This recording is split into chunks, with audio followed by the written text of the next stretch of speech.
Assalamualaikum warahmatullahi wabarakatuh dan salam sejahtera saya ucapkan kepada Profesor Dr. Abdul Halim bin Ali, pensyarah bagi kursus BSS 3033 Teori dan Kritikan Kesusasteraan Melayu.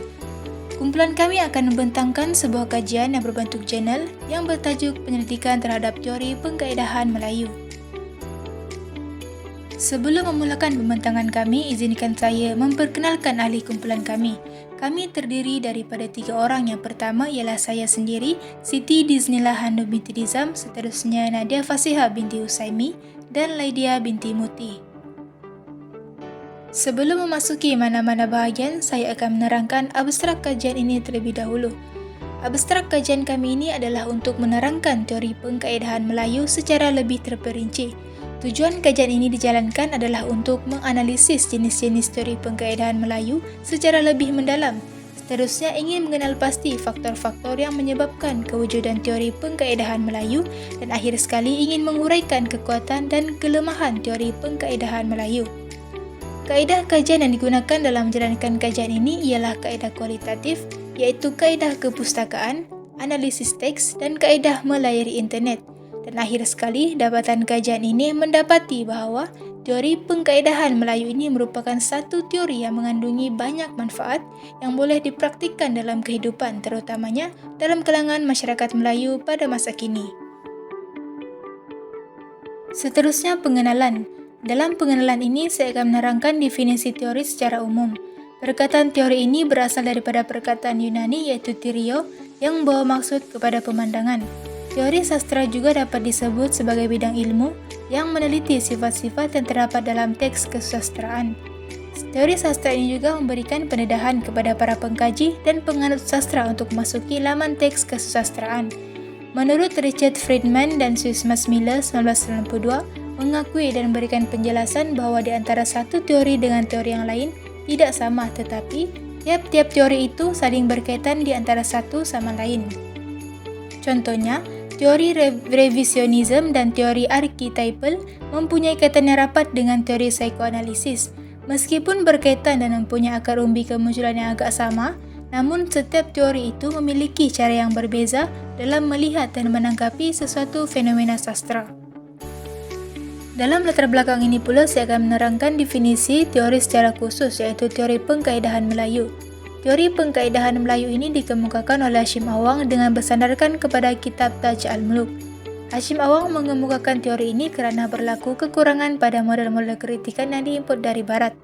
Teori-teori Barat juga mempunyai kelemahan dalam praktis kritikan yang seringkali melihat dan menginterpretasi teks secara berat sebelah dan penelitian yang dilakukan kepada aspek-aspek terkhusus sahaja, sebaliknya mengabaikan banyak perkara yang dianggap sangat penting. Hashim Awang mengenengahkan gagasan yang diberi nama pengkaedahan Melayu secara alternatif kepada pengkaedahan Barat. Hal ini bagi memastikan penelitian yang dilakukan benar-benar menghasilkan analisis yang sangat sesuai dan berkaitan dengan worldview Melayu itu sendiri. Seterusnya, saya akan menerangkan pernyataan masalah dalam kajian ini. Yang pertama ialah martabatkan teori yang berkisarkan Melayu dan juga keagamaan. Hal ini dikatakan demikian kerana pada zaman moden yang lagi maju ini, kebanyakan masyarakat Melayu terpengaruh dengan budaya luar, terutamanya budaya Barat. Permasalahan di sini ialah masyarakat Melayu yang mengamalkan budaya Barat, misalnya dari segi pemikiran dan juga perlakuan masyarakat Melayu. Seterusnya, memberi kesedaran tentang betapa pentingnya teori ini, terutama kepada para pelajar atau mahasiswa serta masyarakat umum. Hal ini dikatakan demikian kerana kebanyakan para pelajar dan masyarakat sering memandang tinggi serta menggunakan teori yang berasal dan diimport daripada Barat. Sedangkan dalam teori pengkaedahan Melayu ini lebih lengkap kerana mementingkan semua aspek berbanding dengan teori Barat yang hanya mementingkan aspek khusus sahaja. Seterusnya, mengetahui dengan lebih lanjut dan mendalam tentang teori pengkaedahan Melayu. Melalui kajian yang dijalankan ini, pengkaji dapat menambah ilmu pengetahuan tentang teori ini. Hal ini kerana terdapat aspek-aspek yang tidak diketahui oleh pengkaji. Misalnya, teori pengkaedahan Melayu yang mengandungi pelbagai ilmu seperti seni rumah tangga dan juga ilmu memikat perempuan. Akhir sekali, menganalisis kandungan yang boleh dipraktikkan dalam kehidupan sebagai seorang masyarakat Melayu. Hal ini kerana hidup dalam zaman yang moden ini agak mencabar dengan pengaruh yang kuat daripada Barat. Dengan menganalisis kandungan teori ini, Pengkaji mendapat perkara-perkara yang boleh dipraktikkan dalam kehidupan. Sebagai contoh, teori ini mengandungi pengkaedahan keagamaan yang menekankan tentang dakwah dan juga agama Islam itu sendiri. Sekian itu sahaja daripada saya. Pembentangan seterusnya saya akan serahkan kepada rakan saya. Kajian ini mempunyai 3 objektif. Objektif yang pertama ialah menganalisis jenis-jenis teori pengkaedahan Melayu dengan lebih mendalam. Yang kedua, mengenal pasti faktor-faktor yang mempengaruhi teori pengkaedahan Melayu di Malaysia. Dan yang ketiga, menghuraikan kekuatan dan kelemahan teori pengkaedahan Melayu. Terusnya adalah metodologi. 3 kaedah yang telah digunakan dalam kajian ini. Yang pertama iaitu kaedah kepustakaan, seperti mendapatkan bahan daripada kamus, jurnal serta buku. Yang kedua adalah kaedah analisis teks. Pengkaji telah menganalisis teks buku Intisari Teori Sastra karya A. Halim Ali. Dan yang ketiga adalah kaedah melayari internet. Pengkaji menggunakan laman-laman web di internet bagi mendapatkan pelbagai sumber dan info.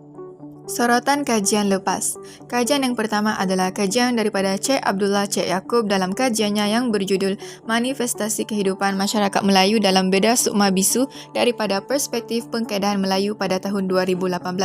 Hasil daripada kajian ini, beliau menemukan bahawa teori pengkaedahan Melayu dapat dijadikan sandaran untuk membuktikan manifestasi kehidupan masyarakat Melayu dalam karya sastra. Yang kedua adalah Nur Samsiah Mazlan, Maud Firdaus Cik Yaakob dan Nasirin Abdullah dalam kajian mereka yang berjudul Citra Masyarakat dalam Naratif Lisan, Satu Pendekatan Teori Pengkaedahan Melayu pada tahun 2021. Hasil daripada kajian ini, beliau menemukan bahawa naratif lisan memangnya syarat dengan citra masyarakat yang dapat membentuk adat, nilai dan kebudayaan yang bertamadun dalam kalangan masyarakat Melayu. Yang ketiga adalah Nur Azila Buhari, Nur Azli Li Hasan, Nik Noor Azira Abdul Aziz, Muhammad Syuza Saidin dalam kajian mereka yang berjudul Manifestasi Budaya Peradaban Melayu dalam novel Kasyaf Ain, Suatu Aplikasi Teori Pengkaedahan Melayu pada tahun 2022. Dapatan kajian ini mendapati faktor persekitaran seperti alam sekitar, kepercayaan dan nilai-nilai tradisi dalam kehidupan membentuk kepada cara hidup dan budaya peradaban masyarakat Melayu. Seterusnya yang keempat adalah kajian daripada Muhammad Firdaus Cik Yaakob dan Normaliza Abdul Rahim dalam kajian mereka yang berjudul Nilai Baik Hati Menerusi Cerita Rakyat Melayu Terhadap Masyarakat Melayu, Suatu Aplikasi Teori Pengkaedahan Melayu pada tahun 2016. Dapatan kajian ini mendapati cerita rakyat Melayu mempunyai hampir sepenuhnya nilai baik hati yang mempunyai fungsi dalam kalangan masyarakat Melayu. Yang terakhir adalah kajian daripada Hadijah Johari, Nur Syahidah Mohd Syakir, Farah Humaira Mohd dalam kajian mereka yang berjudul Aplikasi Teori Pengkaedahan Melayu dalam Kumpulan Cerpen Melamar Rindu oleh Osman Ayub melalui Dakwah Islamiyah pada tahun 2020. Dapatan kajian ini mendapati bahawa kajian ini dapat membantu penyelidik, pensyarah dan para pelajar memaknakan teks dalam usaha memartabatkan sastera Melayu. Seterusnya kita akan masuk kepada bahagian analisis dan perbincangan di mana teori pengkaedahan Melayu telah diperincikan berdasarkan objektif-objektif yang telah ditetapkan. Analisis dan perbincangan yang pertama adalah menganalisis jenis-jenis teori pengkaedahan Melayu. Hashim Awang 2002 telah mengenengahkan 2 pengkaedahan iaitu pengkaedahan alamiah dan pengkaedahan keagamaan. Kedua-dua pengkaedahan ini tidak berlainan atau terpisah dan sebaliknya saling berkaitan serta berhubungan antara satu sama lain.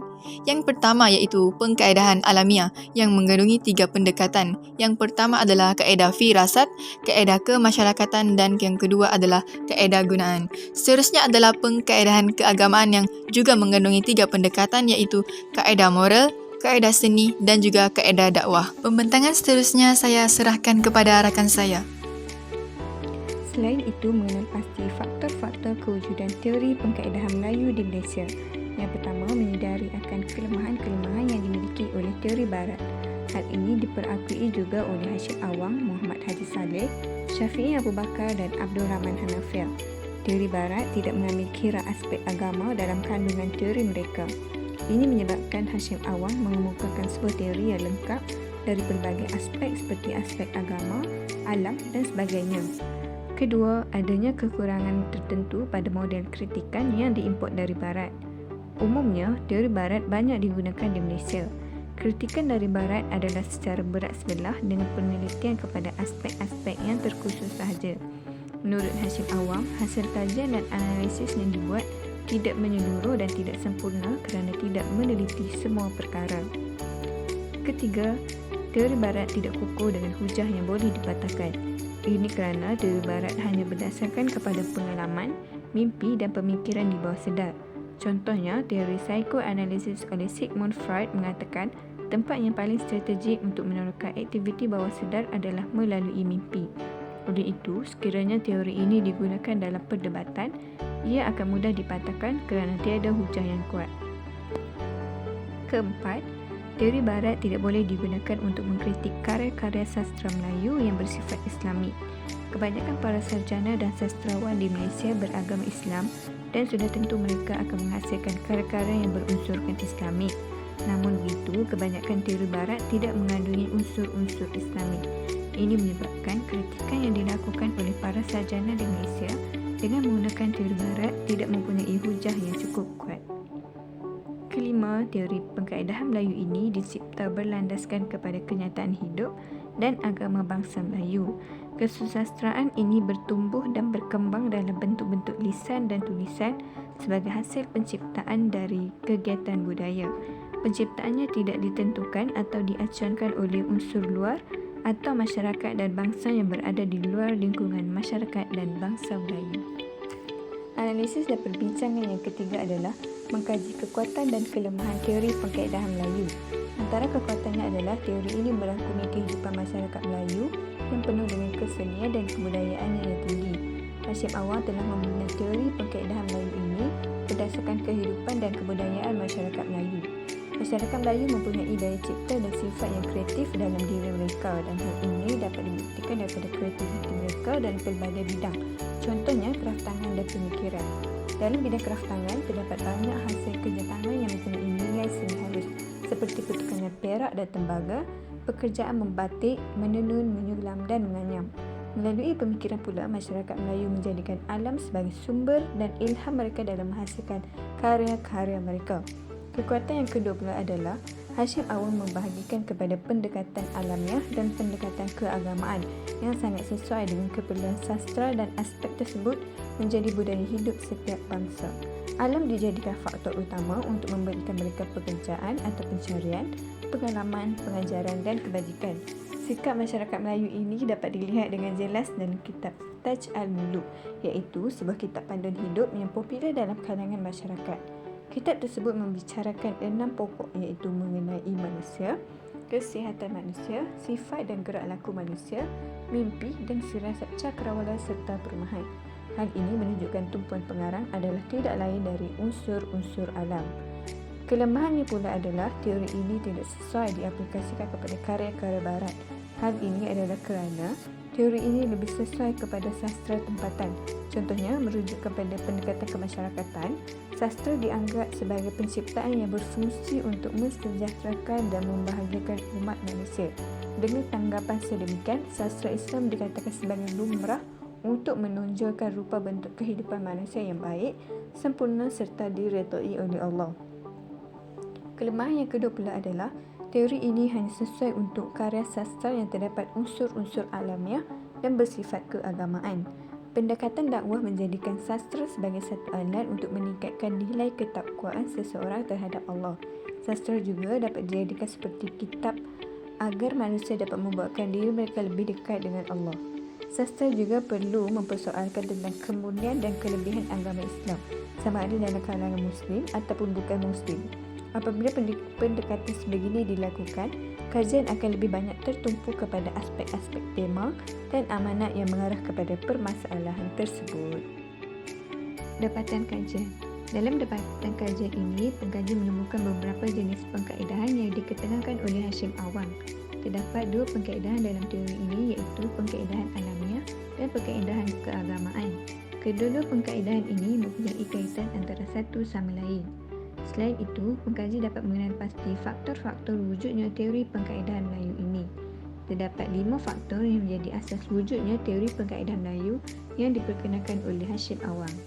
Akhir sekali, pengkaji juga dapat mengetahui kekuatan dan kelemahan yang ada pada teori ini.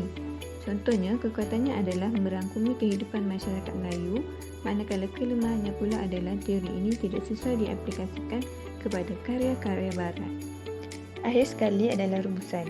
Teori pengkaedahan Melayu tidak terbentuk daripada kekosongan tetapi berlandaskan kepada kenyataan hidup dan agama bangsa Melayu serta sifat penciptaan kesusasteraan mereka. Kesusasteraan ini tumbuh dan berkembang dalam bentuk lisan dan tulisan sebagai hasil penciptaan dari kegiatan budaya.